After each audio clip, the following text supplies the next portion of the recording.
Un reo de muerte. Cuando una incomprensible comezón de escribir me puso por primera vez la pluma en la mano para hilvanar, en forma de discurso, mis ideas, el teatro se ofreció primer blanco a los tiros de esta que han calificado muchos de mordaz maledicencia. Yo no sé si la humanidad bien considerada tiene derecho a quejarse de ninguna especie de murmuración, ni si se puede decir de ella todo el mal que se merece. Pero como hay millares de personas pseudo-filantrópicas que al defender la humanidad parece que quieren en cierto modo indemnizarla de la desgracia de tenerlos por individuos, no insistiré en este pensamiento. Del llamado teatro, sin duda por autonomasia, dejéme suavemente deslizar al verdadero teatro, a esa muchedumbre en continuo movimiento, a esa sociedad donde, sin ensayo ni previo anuncio de carteles, y donde a veces hasta de balde y en balde se representan tantos y tan distintos papeles.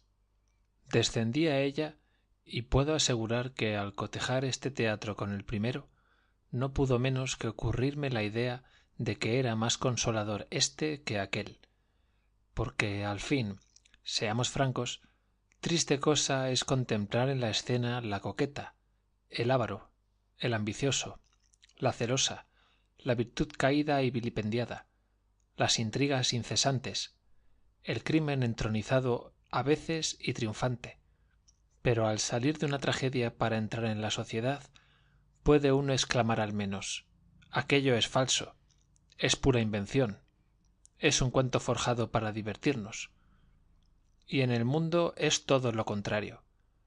La imaginación más acalorada no llegará nunca a abarcar la fea realidad. Un rey de la escena depone, para irse a acostar, el cetro y la corona. Y en el mundo, el que la tiene duerme con ella, y sueñan con ella infinitos que no la tienen. En las tablas se puede silbar al tirano. En el mundo hay que sufrirle. Allí se le va a ver como una cosa rara, como una fiera que se enseña por dinero.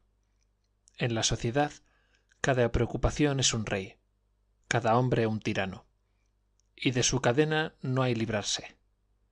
Cada individuo se constituye en eslabón de ella. Los hombres son la cadena unos de otros. De estos dos teatros, sin embargo, peor el uno que el otro, vino a desalojarme una frase que lo ocupó todo: la política. ¿Quién hubiera leído un lisonjero bosquejo de nuestras costumbres, torpe y débilmente trazado acaso, cuando se estaban dibujando en el gran telón de la política escenas, si no mejores, de un interés ciertamente más próximo y positivo? Sonó el primer arcabuz de la facción y todos volvimos la cara a mirar de dónde partía el tiro. En esta nueva representación, semejante a la fantasmagórica de Mantilla, donde empieza por verse una bruja de la cual nace otra y otras, hasta multiplicarse al infinito, vimos un faccioso primero y luego vimos un faccioso más, y en pos de él poblarse de facciosos el telón. Lanzado en mi nuevo terreno, esgrimí la pluma contra las balas, y, revolviéndome a una parte y otra, di la cara a dos enemigos, al faccioso de fuera y al justo medio, a la parsimonia de dentro. Débiles esfuerzos. El monstruo de la política estuvo encinta y dio a luz lo que había mal engendrado. Pero tras éste debían venir hermanos menores, y uno de ellos, nuevo Júpiter, debía destronar a su padre. Nació la censura, y heme aquí poco menos que desalojado de mi última posición. Confieso francamente que no estoy en armonía con el reglamento. Respétole y obedezco. He aquí cuanto se puede exigir de un ciudadano, a saber, que no altere el orden. Es bueno tener entendido que en política se llama orden a lo que existe, y que se llama desorden, este mismo orden, cuando le sucede otro orden distinto. Por consiguiente, es perturbador el que se presenta a luchar contra el orden existente con menos fuerzas que él. El que se presenta con más pasa a restaurador, cuando no se le quiere honrar con el pomposo título de libertador. Yo nunca alteraré el orden, probablemente, porque nunca tendré la locura de creerme por mí solo más fuerte que él. En este convencimiento, infinidad de artículos tengo solamente rotulados, cuyo desempeño conservo para más adelante, porque la esperanza es precisamente lo único que nunca me abandona. Pero al paso que no los escribiré, porque estoy persuadido de que me los habían de prohibir, lo cual no es decir que me los han prohibido, sino todo lo contrario, puesto que yo no los escribo. Tengo placer en hacer de paso esta advertencia, al refugiarme de cuando en cuando en el único terreno que deja libre a mis correrías el temor de ser rechazado en posiciones más avanzadas. Ahora bien, espero que después de esta previa inteligencia no habrá lector que me pida lo que no puedo darle. Digo esto porque estoy convencido de que ese pretendido acierto de un escritor depende más veces de su asunto y de la predisposición feliz de sus lectores que de su propia habilidad. Abandonado a esta sola, considérome débil, y escribo todavía con más miedo que poco mérito, y no es ponderar lo poco, sino que esto tenga visos de afectada modestia. Habiendo de parapetarme en las costumbres, la primera idea que me ocurre es que el hábito de vivir en ellas y la repetición diaria de las escenas de nuestra sociedad nos impide muchas veces pararnos solamente a considerarlas, y casi siempre nos hace mirar como naturales cosas que en mi sentir no deberían parecérnoslo tanto. Las 3/4 de los hombres viven en tal o cual manera, porque de tal o cual manera nacieron y crecieron. No es una gran razón, pero esta es la dificultad que hay para hacer reformas. He aquí por qué las leyes difícilmente pueden ser otra cosa que el índice reglamentario y obligatorio de las costumbres. He aquí por qué caducan multitud de leyes que no se derogan. He aquí la clave de lo que cuesta hacer libres por las leyes a un pueblo esclavo por sus costumbres. Pero nos apartamos demasiado de nuestro objeto. Volvamos a él. Este hábito de la pena de muerte, reglamentada y judicialmente llevada a cabo en los pueblos modernos con un abuso inexplicable, supuesto que la sociedad al aplicarla no hace más que suprimir de su mismo cuerpo uno de sus miembros, es causa de que se oiga con la mayor indiferencia el fatídico grito que desde el amanecer resuena por las calles del gran pueblo, y que uno de nuestros amigos acaba de poner atinadísimamente por estribillo a un trozo de poesía romántica, para hacer bien por el alma del que van a ajusticiar. Ese grito, precedido por la lúgubre campanilla, tan inmediata y constantemente como sigue la llama al humo y el alma al cuerpo, ese grito que implora la piedad religiosa en favor de una parte del ser que va a morir, se confunde en los aires con las voces de los que venden y revenden por las calles los géneros de alimento y de vida para los que han de vivir aquel día. No sabemos si algún reo de muerte habrá hecho esta singular observación, pero debe ser horrible a sus oídos el último grito que ha de oír de la coliflorera que pasa atronando las calles a su lado. Leída y notificada al reo la sentencia y la última venganza que toma de él la sociedad entera en la lucha por cierto desigual, el desgraciado es trasladado a la capilla en donde la religión se apodera de él como de una presa ya segura. La justicia divina espera allí a recibirle a manos de la humana. Horas mortales transcurren allí para él. Gran consuelo debe ser el creer en un Dios, cuando es preciso prescindir de los hombres, o, por mejor decir, cuando ellos prescinden de uno. La vanidad, sin embargo, se abre paso al través del corazón en tan terrible momento, y es raro el reo que, pasada la primera impresión, en que una palidez mortal manifiesta que la sangre quiere huir y refugiarse al centro de la vida, no trata de afectar una serenidad pocas veces posible. Esta tiránica sociedad exige algo del hombre, hasta en el momento en que se niega entera a él. Injusticia, por cierto, incomprensible, pero reirá de la debilidad de su víctima. Parece que la sociedad, al exigir valor y serenidad en el reo de muerte con sus constantes preocupaciones, se hace justicia a sí misma, y extraña que no se desprecie lo poco que ella vale y sus fallos insignificantes. En tan críticos instantes, sin embargo, rara vez desmiente cada cual su vida entera y su educación. Cada cual obedece a sus preocupaciones hasta en el momento de ir a desnudarse de ellas para siempre.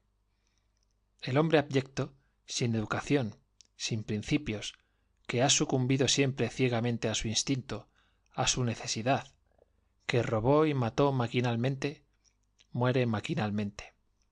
Oyó un eco sordo de religión en sus primeros años, y este eco sordo, que no comprende, resuena en la capilla, en sus oídos, y pasa maquinalmente a sus labios.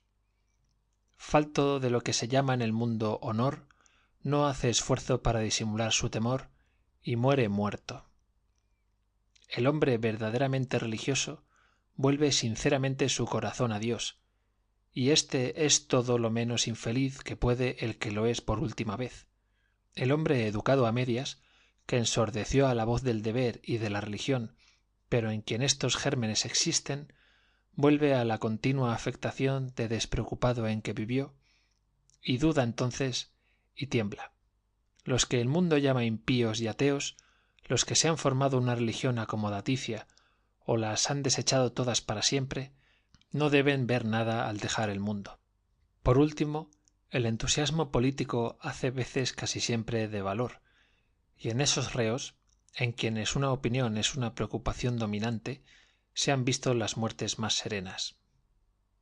Llegada la hora fatal, entonan todos los presos de la cárcel, compañeros de destino del sentenciado, y sus sucesores acaso, una salve en un compás monótono y que contrasta singularmente con las jácaras y coplas populares, inmortales e irreligiosas, que momentos antes componían juntamente con las preces de la religión el ruido de los patios y calabozos del espantoso edificio. El que hoy canta esa salve se la oirá cantar mañana. Enseguida la cofradía vulgarmente dicha de la Paz y Caridad recibe al reo, que vestido de una túnica y un bonete amarillo es trasladado atado de pies y manos sobre un animal que sin duda por ser el más útil y paciente es el más despreciado, y la marcha fúnebre comienza. Un pueblo entero obstruye ya las calles del tránsito. Las ventanas y balcones están coronados de espectadores sin fin, que se pisan, se apiñan y se agrupan para devorar con la vista el último dolor del hombre. ¿Qué espera esa multitud?, diría un extranjero que desconociese las costumbres. ¿Es un rey el que va a pasar? ¿Ese ser coronado que es todo un espectáculo para un pueblo? ¿Es un día solemne? ¿Es una pública festividad? ¿Qué hacen ociosos esos artesanos? ¿Quién curiosea esta nación? Nada de eso. Ese pueblo de hombres va a ver morir a un hombre. ¿Dónde va? ¿Quién es? Pobrecillo. Merecido lo tiene. ¡Ay, si va muerto ya! ¿Va sereno? ¡Qué entero va! He aquí las preguntas y expresiones que se oyen resonar en derredor. Numerosos piquetes de infantería y caballería esperan en torno del patíbulo. He notado que en semejantes actos siempre hay alguna corrida. El terror que la situación del momento imprime en los ánimos causa la mitad del desorden. La otra mitad es obra de la tropa que va a poner orden. Siempre bayonetas en todas partes. ¿Cuándo veremos una sociedad sin bayonetas? ¿No se puede vivir sin instrumentos de muerte? Esto no hace, por cierto, el elogio de la sociedad ni del hombre. No quiero entrar en la cuestión tan debatida del derecho que puede tener la sociedad de mutilarse a sí propia. Siempre resultaría ser el derecho de la fuerza, y mientras no haya otro mejor en el mundo, ¿qué loco se atrevería a rebatir ese? Pienso solo en la sangre inocente que ha manchado la plazuela, en la que la manchará todavía. Un ser que, como el hombre, no puede vivir sin matar, tiene la osadía, la incomprensible vanidad de presumirse perfecto. Un tablado se levanta en un lado de la plazuela. La tablazón desnuda manifiesta que el reo no es noble. ¿Qué quiere decir un reo noble? ¿Qué quiere decir garrote vil? Quiere decir indudablemente que no hay idea positiva ni sublime que el hombre no impregne de ridiculeces. Mientras estas reflexiones han vagado por mi imaginación, el reo ha llegado al patíbulo. En el día no son ya 3 palos de que pende la vida del hombre, es 1 palo solo. Esta diferencia esencial de la horca al garrote me recordaba la fábula de los carneros de Castí, a quienes su amo proponía no si debían morir, sino si debían morir cocidos o asados. Sonreíame todavía de este pequeño recuerdo, cuando las cabezas de todos, vueltas al lugar de la escena, me pusieron delante que había llegado el momento de la catástrofe. El que sólo había robado acaso a la sociedad iba a ser muerto por ella. La sociedad también da 100 por 1. Si había hecho mal matando a otro, la sociedad iba a hacer bien matándole a él. Un mal se iba a remediar con 2. El reo se sentó por fin. Horrible asiento. Miré el reloj. Las 12:10. El hombre vivía aún. De allí a un momento, una lúgubre campanada de San Millán, semejante al estruendo de las puertas de la eternidad que se abrían, resonó por la plazuela. El hombre no existía ya. Todavía no eran las 12:11. La sociedad, exclamé, estará ya satisfecha. Ya ha muerto un hombre. Fin de Un reo de muerte.